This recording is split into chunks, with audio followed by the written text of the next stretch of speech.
Himar Diagne moom noo ngi koy wax ne ko dégg naa sax ñu naan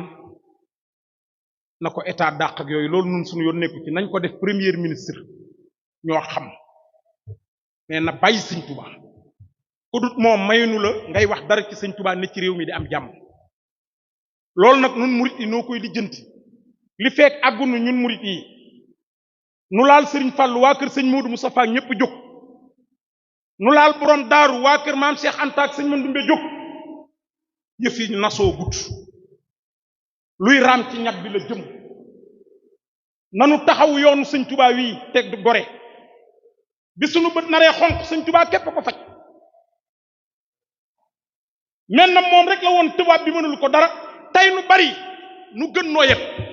murit boo wax day làqu rek ci néegam naan ba nu bàyyee duma lan lu tax nuy bàyyi duma pourquoi loolu est-ce que dañ koy wax rek toog di ko wax ci ay téléphone ajjuma wootewaat nañ Masalik dugal nañ recours ndax bii passé dañ koo yóbbu ñu ne perte nañ benn fan démb gis ngeen lu jot a xew sëriñ si fii sañu ma leen a sax digal dama leen di ñaan ku ci ne am nga ay taalibe yu nekk ci dëkk bi na ñëpp mobiliser wu niñ defoon ci màggal gi dem Masalik taxaw fa régler lii mu jeex une bonne fois pour tout sëñ Bamba du morom gaa yi yëpp sëñ Tuubaa yebuñu ma man yebuñu ma noo dëkk Ndakaaru yebuñu ñu pourquoi ñu yëpp sëriñ bi état mooy lan ak pal mooy lan nanu taxaw yoonu sëñ Tuubaa wi mu jaral ñu bakkan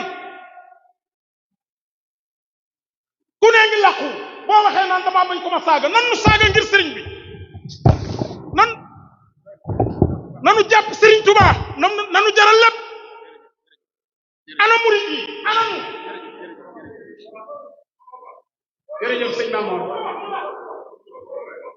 jërëjëf sëñ Mamoor